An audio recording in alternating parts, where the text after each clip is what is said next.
Next on Access Hollywood, Paul and Pat, and our new concert interview. I don't know why you say goodbye, I say hello. Sounding great. That was Paul McCartney in concert just 2 days ago in Philadelphia. It's part of McCartney's first tour in 9 years. As Paul hits the East Coast, the ex-Beatle makes a surprising admission about the strong reviews he's been getting. Back in the US, back in the US, back in the US has all. Did you expect these kind of reviews, this kind of adulation again? No, I didn't. You know, you never do. You just put a tour together, and you never know what to expect. You don't want too many high expectations.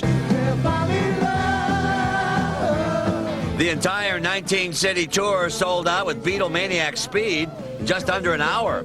While the former Mop Top covers 21 Beatle classics, it's a song he wrote after the terrorist attacks that gets one of the night's biggest responses. This is my right.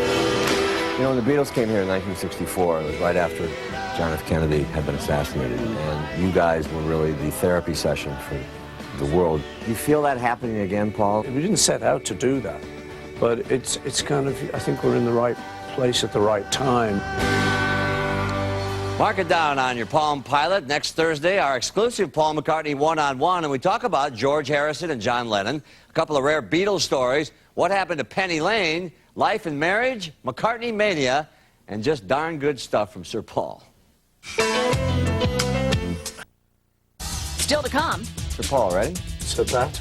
why Paul McCartney refused to perform a Beatles song, and is the singer ready for retirement? And coming up next, marriage, music, and backstage on McCartney's sold-out tour. Plus, what Eminem would have changed about his career. It's all seconds away. Hey, hi, you say love. 32 years ago this month, Paul McCartney said goodbye to the Beatles and hello to a solo career. Now, as Paul tours the country, generations of young and old get to fall in love with his music again. Paul planned on playing for an hour and a half, but as you're about to see, there was just too much material to choose from. On a stop in Philadelphia, we had an all-access backstage pass to a musical legend. You say goodbye, and I say, can buy me love.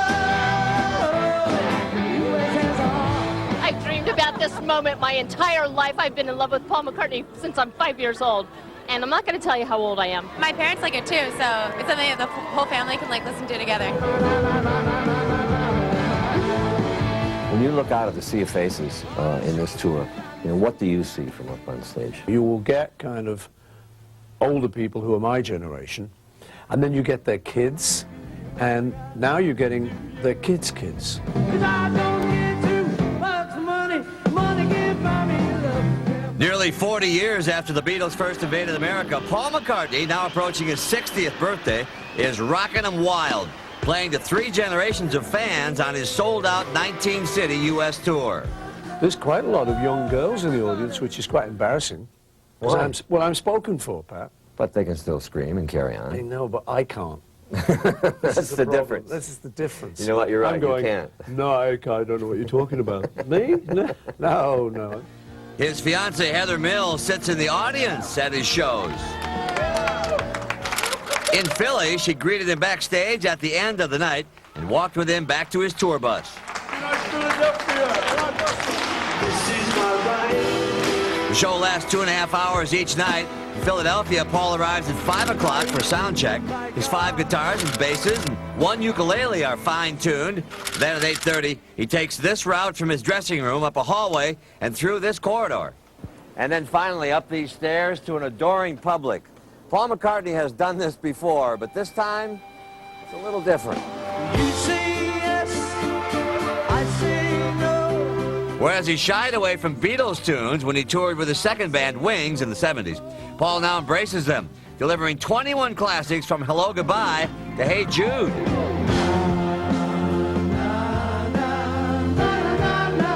This is a lot of Beatles songs. It is, yeah. I mean, the thing is, you know, I'm looking at my whole career and thinking, what would I like to hear them play if I went to the show?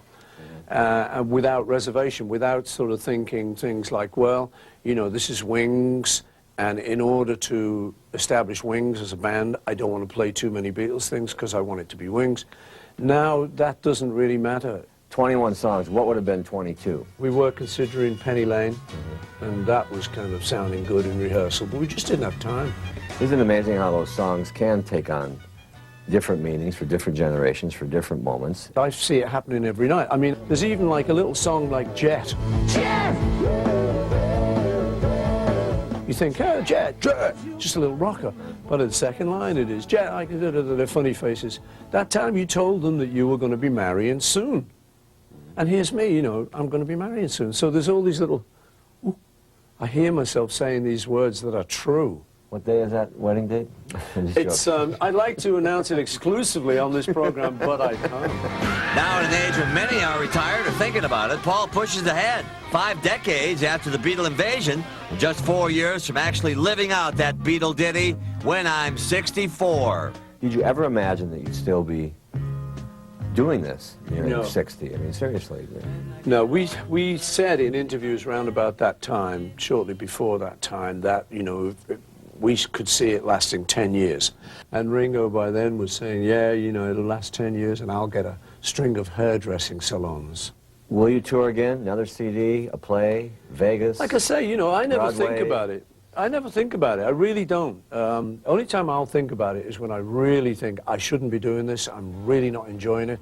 But like I say, I'm very blessed that has never happened yet. You know. Next Friday, Paul will sing 2 songs on The Tonight Show with Jay Leno, and Monday, more with McCartney, as he talks about his involvement with a little film called The Lord of the Rings. And who said no thank you to the Beatles? Sorry, you don't like the Beatles. Who's going to swear around Pat Boone, huh? The Lord of the Rings now. Last year's top-grossing film has made $823 million worldwide. Fans of J.R. Tolkien's books had wanted to make the film for decades. As Paul McCartney told me during his sold-out Driving USA tour, back in the day, even he made a pitch. Can you imagine 4 lads from Liverpool battling the forces of evil in Lord of the Rings? Well, it almost happened back in the 60s. Did you guys try to do Lord of the Rings? Yeah. We didn't. What's the story on that? Yeah, we read the book and we approached Tolkien about it because we thought it'd be a very exciting thing because there were 4 main characters in there that we could have played. But Tolkien didn't want us to, and he blocked it. Well, it took another 35 years for the movie to be made, and McCartney, who has seen the film, says it didn't suffer one bit without the Fab Four. I'm not sure how great a job we would have done on it. It's such a big thing to do. It needs to be approached like they've approached it, you know, on a sort of mammoth scale. And anyway, Tolkien blocked us, so there. So there. Hey, yeah, why not? Sorry, Mr. Tolkien, you don't like the Beatles.